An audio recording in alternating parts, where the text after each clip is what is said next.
It's Marley from the Energy Boutique with your energy forecast for Saturday, July 22nd. So the moon is going to be in Virgo all day, which of course helps us really identify the problems and puts us in a really good situation in order to solve them. We are definitely focused on the smaller details of our inner realm, of our emotions, of our mental narrative, and we're taking a good look at our exterior realm. What is disorganized? What needs to be put back in its place? And understanding that our external realm mirrors to us our inner state of being. So this Virgo energy, very much OCD, very much a perfectionist, wants to create order where there's been chaos. And a good place to start is by cleaning up your environment and having that particular state of being really kind of trigger and activate a sense of organization, a sense of calmness within all of us. So definitely start there. It's going to be an interesting day, seeing as, of course, we are closing out Cancer season and we are watching Venus go retrograde. Definitely going to be very intense here today. We're reaching the final degrees of this Cancer energy as the sun prepares to take his place of power in Leo energy. And of course, with Venus standing still, preparing to go retrograde, it is definitely going to be felt. There are astro forecasts that I put out for this. You can find these particular energies in the July energy forecast, in the Cancer season e-guide. There's so much information and content out there.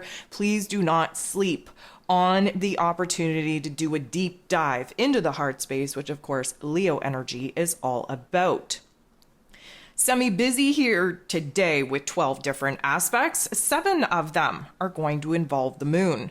Before we jump into some moon aspects, though, we do have the sun in the final degrees of this Cancer energy squaring off with the North Node. Of course, the North Node just shifted into Aries energy.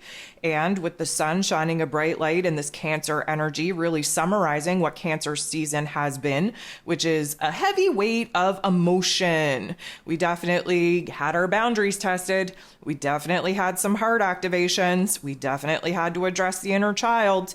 And in these final degrees, we're bringing this whole Cancer season into completion. Now, the square is a tension point, is a conflicting point with the North Node now in Aries energy. And this is because we have to see where the tension and the conflict is in order to resolve it. Again, the moon in Virgo, very, very eager to really identify these issues so that we can fix them and essentially move on. But this interaction means that we are kind of in a state of paralysis. We're not really taking any actions to move forward, to grow, to heal, to make any kind of improvement. And a lot of that is just because we are getting used to this new energy. We have a new direction, a new path, new events taking place, and we haven't quite acclimated to what this particular next 18-month cycle is absolutely going to be. So there is a little bit of friction kind of stirring within us. We don't know where to direct our energies. We're kind of feeling all over the place, a little bit discombobulated. And of course, that is absolutely natural for being at the critical crisis degree that the sun is currently in at this 29th degree in Cancer energy. Mercury, ruler of the mental plane, ruler of information, communication, how it is that we express ourselves in Leo energy, the heart and soul of the zodiac, is going to trine, beautiful harmonization, beautiful blending of energies with Chiron, the wounded healer in Aries energy. So what we're getting here is a realization, either in our mental plane, where a new aha moment is emerging on what it is that we've been pushing through, what it is that we've been able to move past, what it is that we've been able to heal and grow, or we are opening up a dialogue in order to have a heart-to-heart conversation in attempts to grow and heal and improve our current situation, our current circumstance, with some relationship dynamics that haven't been so peachy keen. Now the moon is going to get involved and kind of interact with Chiron, which is going to illuminate for us a decision point, a choice point, an opportunity to see what it is that we're moving away from and what it is that we want to move closer to. And of course, this is going to stir up all kinds of insecurities, all kinds of doubts. Why? Because it's a scary thing to let go of the past and actually move on. It's a scary thing to actually look at the problems in your life and be accountable and responsible for them and attempt to heal them. What we're getting here is an emotional illumination on still where it is that we're having a problem feeling good about ourselves, where we're feeling like we have what it takes, like we have the information, we have the resources at our disposal in order to actually move forward. So instead of actually pushing ourselves in an encouraging type of narrative, this is the point in time where all of those shadow elements might come up for our acknowledgement. We have to acknowledge what the problem is. We have to feel it in order for us to actually heal it. Well, then the moon interacts with Mercury. Mercury rules over the Virgo energy that the moon is currently in. And this, although not the greatest, but not the worst aspect, is definitely showing us where it is that our heart space, the moon, is not on the same page with our head space, Mercury. Now, Mercury being in this Leo energy, we have a lot of big thoughts, big ideas, big goals, big dreams, big visions. But the Virgo energy that the moon is currently in, we're not so much focused on the big as we are the smaller details that need to take place, need to align in order for those big ideas, those big dreams, those big visions to actually come to life. So this is going to illuminate where, emotionally speaking, we're probably more reserved, holding back, if you will, really criticizing, really using a lot of discernment, if you will, on whether or not the big ideas, the grandest dreams and visions that we're currently contemplating bringing to life, whether or not they're actually achievable, actually attainable, and whether or not it's actually worth our time and our energy. Jupiter, the planet of growth, expansion, beliefs, abundance, and blessings in this Taurus energy for the next year-ish, taking us into May of 2024, is going to semi-square, a little bit of a tension point, with Neptune, who is retrograde and is placed of power in Pisces energy. So this is a little bit of a longer-term influence. This is actually the first aspect of 3 that will be taking place over the next, I'm going to say, couple of months. We have one taking place in November, and then the last one taking place in March of 2024. But what this is doing is it's kind of bringing our hopes and our dreams into a realistic idea, a realistic vision. Of course, Jupiter just wants to push the boundaries of the opportunities that we're able to create in this Taurus energy that will have a major impact on our physical realms, on our relationship dynamics, on our money matters over the next couple of months. And Neptune being retrograde in Pisces energy is the magic. It is the dream. It is the vision. It's the hopes, the wishes, the dreams. But sometimes without a grounding point, without a proper anchor point, they just stay dreams and visions. They just stay hopes and wishes. This is an opportunity for us to kind of bring these ideas, bring these inspirations into the physical realm.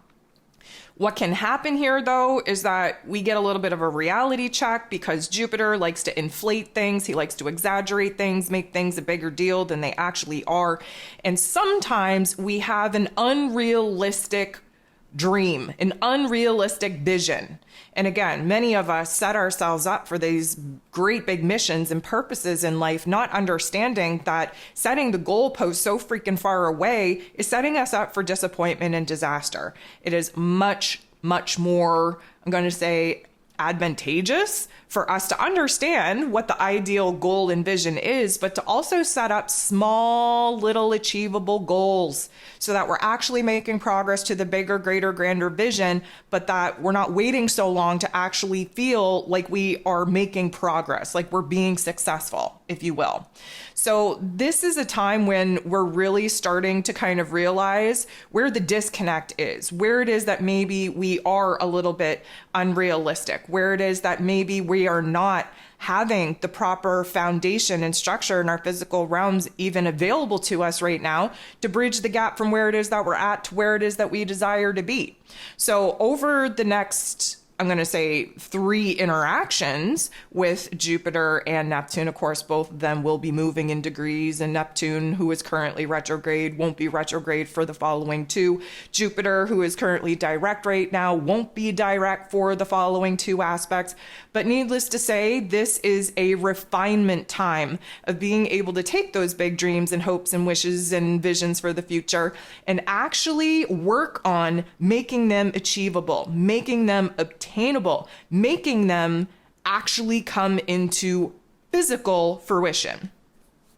So then we have the moon in Virgo energy trining, which is a beautiful interaction with Uranus, the great awakener, who likes to shock us, who likes to throw curveballs at us, who likes us to open up our mind to where change needs to happen. Of course, Uranus is in the Taurus energy, showing us where it is that we have to kind of understand where it is that we're holding on to greatly, to what it is that we've created, what it is that we've brought to life. We've outgrown certain aspects of our physical realm, and now Uranus is here to show us where it is that we have to make an extra effort to break free of what it is that we've been doing in order to, kind of open up to the possibilities of what we're able to achieve when we let go of the things that are currently blocking our progress. What I love about this is that this is going to bring a sudden shift, not only in our awareness, not only in our focus and our perspective and our understanding, but in our emotions, because of course the moon represents our emotional realm.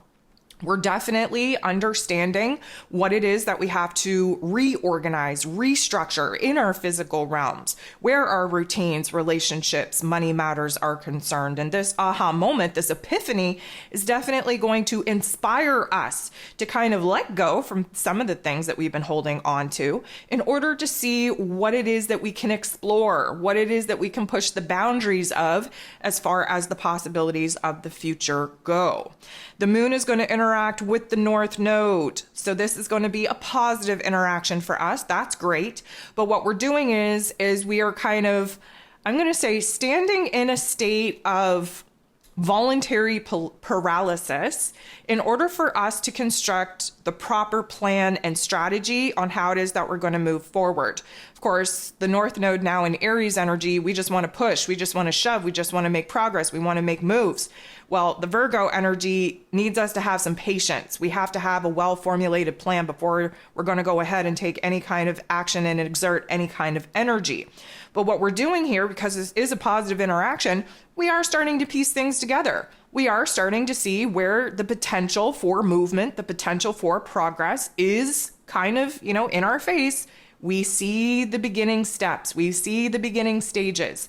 And now, because of the Virgo energy focusing in on the smaller details, we really are starting to see the different variables, the different plans, the different strategies, different opportunities, different possibilities available to us in efforts to move in a totally different direction.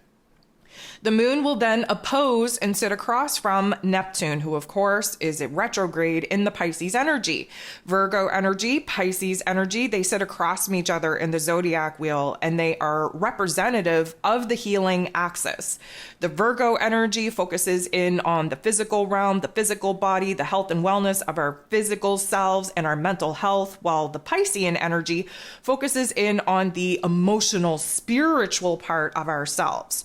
So because this is an opposition, first of all, what we're going to realize here is that it's really hard to focus, really, really hard to kind of stick to the mundane tasks and chores. Part of us is being invited to move into la la land where we can just kind of escape to imagination, to a land of fantasy so that we don't have to deal with the here and now. But of course, the Virgo energy who wants us to be focused in the here and now is constantly pulling at our heartstrings to come out of that imaginary land to get back to reality, because of course we can't fix or solve anything when we're living a life in la la land. So there is this emotional balance that is needed. And because, the Pisces energy is very overwhelming with energies, very overwhelming with emotion, really not having a whole lot of boundaries. We don't know where certain ideas, thoughts, inspirations end and the other ones begin. We're kind of discombobulated.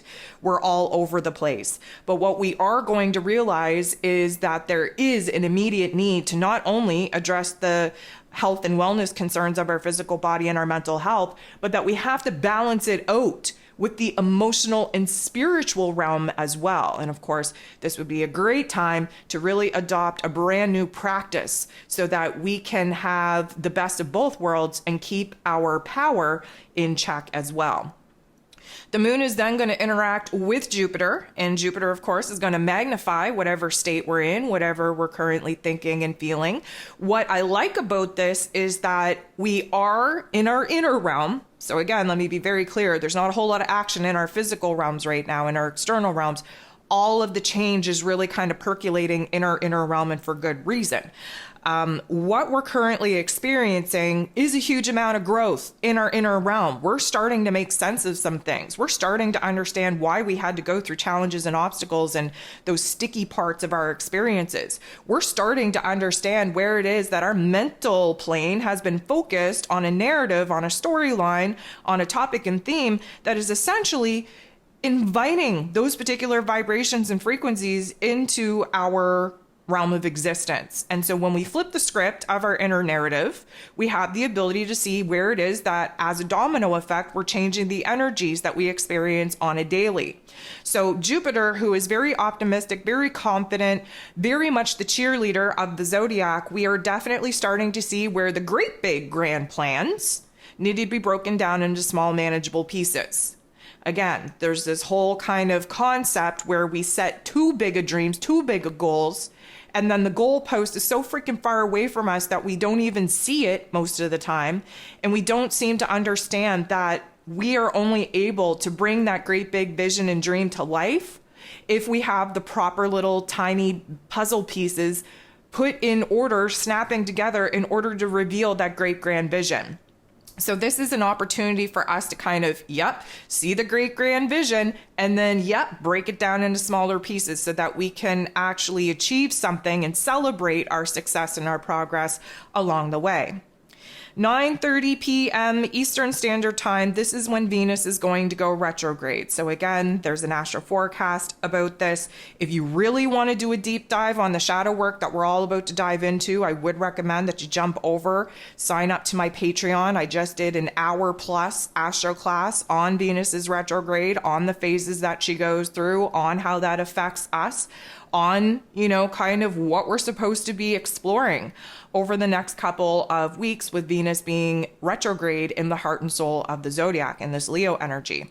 So it is going to be a whole different vibe, a whole different shift. I do invite you to do a deep dive into as much information and content as I've put out there that you feel comfortable in absorbing, because it is going to be a very beneficial time. None of us are going to be the same after this, because we're doing a deep dive in the heart space. We are reorganizing and restructuring not only who it is that we are, but what it is that we want, and who and what actually makes us happy, brings us a sense of safety and security, and who we want to continue pouring into, and most importantly, who it is that we're cutting off, what it is that we're letting go of, where it is that we have to kind of release, purge, close the door on certain topics and themes that once had our heart space very excited, very passionate, very much in a desire pursuit. All of that is changing. Relationship dynamics are about to pop off in a big way, so I highly suggest that you do a deep dive in what Venus's retrograde is all about. 9:51 p.m., so just, a couple minutes later, we have the sun leaving Cancer energy, thank goodness, and taking its place of power, taking his throne, if you will, in Leo energy. So again, I'm going to invite you to go ahead, listen to the Leo season forecast so that you understand what it is that we're going to be doing. Heads up, it's a very emotional time. Emotions don't necessarily mean bad, okay? First of all, we got to change the narrative around that. Every single time I say, we're in for an emotional day, everybody's like, oh no, I can't cry anymore. I don't want to be upset anymore. Why does everybody, kind of equate emotions with bad? That's not the case at all. We're about to identify what excites us, what makes us happy, what we're passionate about. We are experiencing an emotional refinement season, if you will. We're getting to the heart and soul of the matter of who it is that we are, of what it is that we want, why it is that we're here, what our mission, what our purpose is. So you best believe that Leo season in its entirety is really going to open us up to heart activations, to this emotional realm that many of us just go to great lengths in order to avoid. So again, do a deep dive, lots of information, lots of content out there for you to really kind of align with in order to take advantage of what this Leo season is all about. The last thing that we have going on here today is the moon in Virgo energy interacting with Venus, who is just freshly retrograde. So what we can kind of expect here is that first of all, the moon in Virgo, this is analytical energy. You know, we got to get to the bottom of it. We got to get to the nitty gritty of it. We have to focus on the smaller details of our experience, of what we're thinking, of what we're feeling. So the moon in Virgo is a very beautiful energy for us to kind of open up the can of worms that is our heart space. Venus is now moving into the underworld, so to speak. She is unconscious now that she is retrograde. She has a lot of reflection to do. And through that, the analytical vibe of Virgo energy being in, you know, our heart space is definitely willing to do the detective work, to get down to the nitty gritty on seeing what is actually wrong in our heart space, where we're not feeling so hot, where we're not feeling so good, where we're not so happy, where we're not so safe and secure and stable. Again, we have to identify the problem in order for us to fix it.